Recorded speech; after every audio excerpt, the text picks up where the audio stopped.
বাংলাদেশ এবছর অস্ট্রেলিয়া যাবে স্বাগতিকদের বিপক্ষে দুটি টেস্ট খেলতে।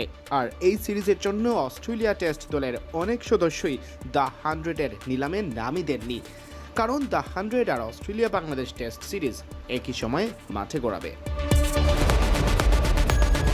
বিজনেস অফ পডকাস্টে এমন তথ্য তুলে ধরেছেন অজি অধিনায়ক প্যাট কামিন্স। যদিও বিষয়টি টেস্ট ক্রিকেট বা ফ্র্যাঞ্চাইজি ক্রিকেটের মধ্যকার উত্তেজনা বাড়িয়ে তুলছে। কামিন্স দ্বিধান্বিত, কতদিন এভাবে টেস্ট ক্রিকেট বা জাতীয় দলের ক্রিকেটকে প্রাধান্য দিতে দেখা যাবে।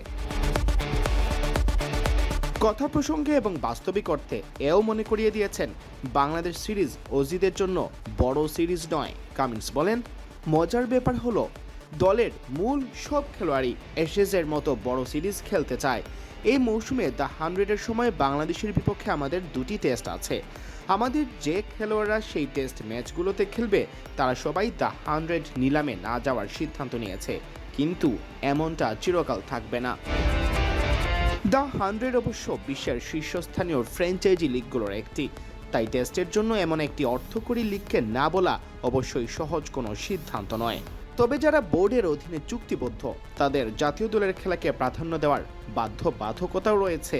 কামিন্স জানান, আমাদের কয়েকজন খেলোয়াড় বাংলাদেশের বিপক্ষে দুটি টেস্ট খেলার জন্য 20 দিনের বিনিময়ে দ্য 100-এর 5 লক্ষ পাউন্ড বা 8 কোটি টাকারও বেশি প্রস্তাব ফিরিয়ে দিচ্ছে। আমার মনে হয় এটা একটা উত্তেজনার বিষয়। এই মুহূর্তে আমাদের খেলোয়াড়রা অস্ট্রেলিয়ার হয়ে খেলার জন্য এতটাই আগ্রহী যে তারা এই প্রস্তাবটি ছেড়ে দিতেও রাজি, কিন্তু আমি মনে করি না যে এটা আমরা মেনে নিতে পারি যে পরিস্থিতি সবসময় এমনটাই থাকবে।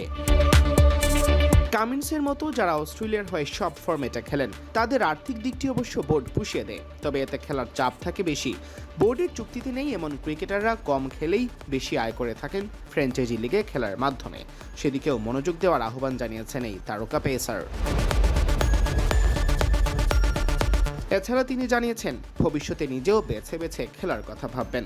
কামিন্স বলেন, অবশ্যই আমিও নির্দিষ্ট সিরিজগুলোকে অগ্রাধিকার দিব। আমি এখনও 3 ফরম্যাটেই অবশ্য খেলতে খুব আগ্রহী। আমি টেস্ট ক্রিকেট ভালোবাসি। সিয়াম চৌধুরী, বিডি ক্রিক টাইম।